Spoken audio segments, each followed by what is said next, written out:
When this young boy began experimenting with engines, no one could have predicted that he would eventually create some of the world's most expensive cars.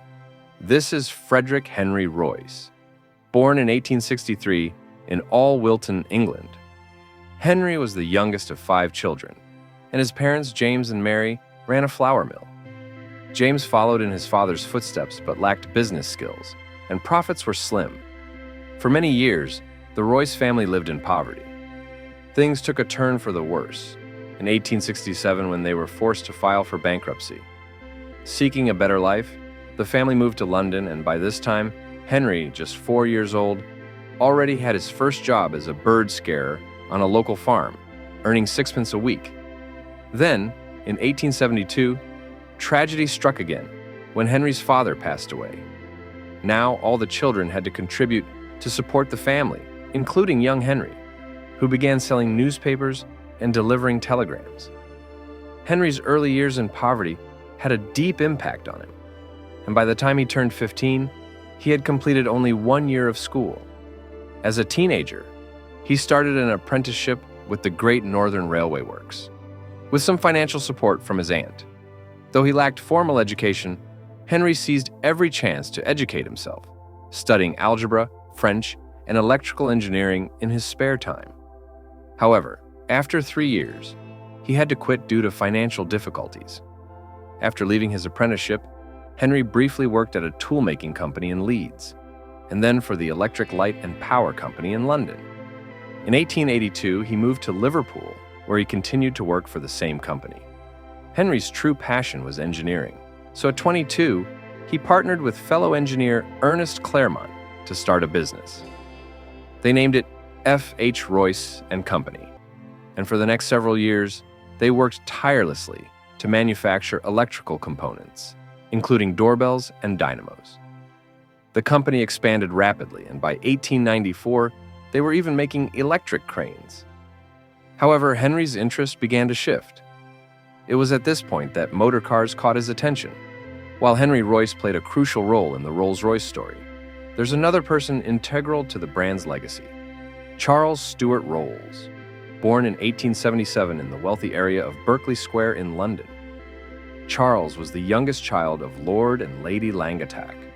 He developed an early passion for engineering and went on to study mechanical engineering at Trinity College in Cambridge.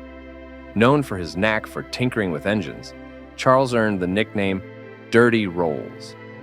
During his time at university, he became the first undergraduate to own a motor car, purchasing a Puego in Paris at just 18 years old. After graduating in 1898, Charles worked on a steam yacht and then at the London and Northwestern Railway, but his true interest lay in motoring, pioneering, and salesmanship. With financial backing from his father, he opened one of the first car dealerships in Britain in 1903, naming it C.S. Rolls and Company. For the next few years, he focused on importing and selling Peugeot and Minerva cars. Business was booming, and Charles used his profits to fund his passion for sports, including motorsport and aviation, 2 hobbies that were far from inexpensive. Unfortunately, aviation would cost Charles more than just his fortune.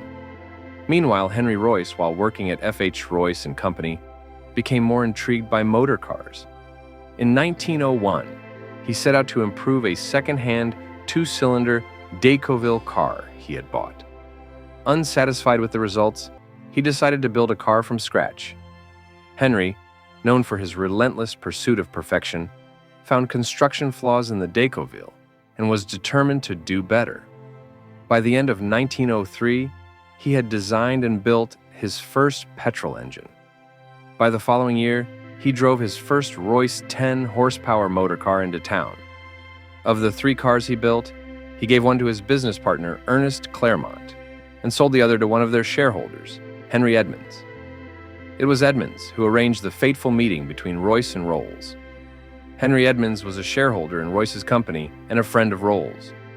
After buying one of Royce's cars, he bragged to Rolls about it.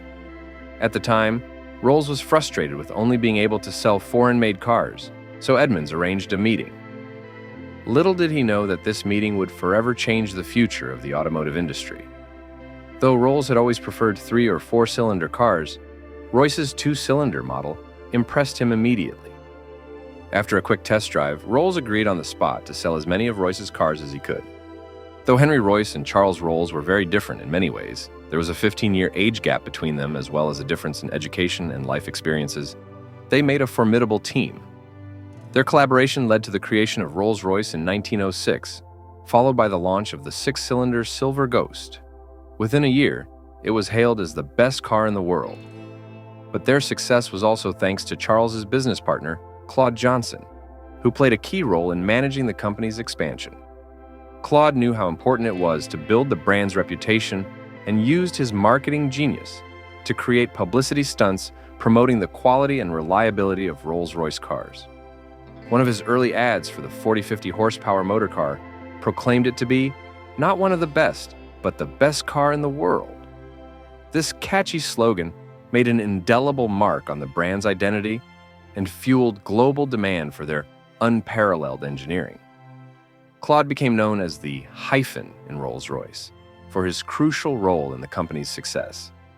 Of course, quality alone isn't enough to make a brand successful, and both Henry and Charles were deeply committed to delivering the finest products possible. Henry, in particular, was known for his tireless work ethic, though it took a toll on his health. Ironically, despite his dedication to work, he outlived his business partner Charles by decades. Charles's passion for aviation continued to grow, and he even tried to convince Henry to design an aero engine, but Henry refused. Nonetheless, Charles pursued his aviation dreams and bought a Wright Flyer aircraft, making over 200 flights. In 1910, he became the first person to complete a non-stop double flight across the English Channel. However, just 1 month later, tragedy struck. Charles was killed in a plane crash during a flying display in Bournemouth at the age of 32, becoming the first Briton to die in a plane crash. His untimely death marked the end of the Rolls-Royce partnership. Now, Henry Royce would have to carry on their legacy alone. Henry's relentless dedication to engineering, along with his innovative designs, cemented Rolls-Royce's reputation for quality. His mantra of striving for perfection and creating the best designs with the finest materials continued to guide the company's success. During World War I, Rolls-Royce expanded into manufacturing aero engines, and the company thrived throughout the following decades. Sadly, Henry's health continued to decline due to the poor nutrition and overwork of his early years. He passed away in 1933 from digestive tract issues, though he had continued working up until his final days. Remarkably, his last sketch was made from his deathbed just hours before he passed away at the age of 70. Today, Rolls-Royce remains one of the most prestigious names in engineering, producing some of the most expensive luxury cars in the world. The brand is now owned by BMW and has over 130 dealerships across 40 countries. Torsten Müller-Oetfuss has been the CEO since 2010, and his leadership has contributed to the company's ongoing success. However, it's the vision of Sir Henry Royce and Sir Charles Rolls that truly made Rolls-Royce the symbol of luxury and wealth it is today. The two men would surely be proud of what they created. What are your thoughts on the partnership between Henry Royce and Charles Rolls? Share your thoughts in the comments below, and hit that subscribe button so you never miss an exciting new video.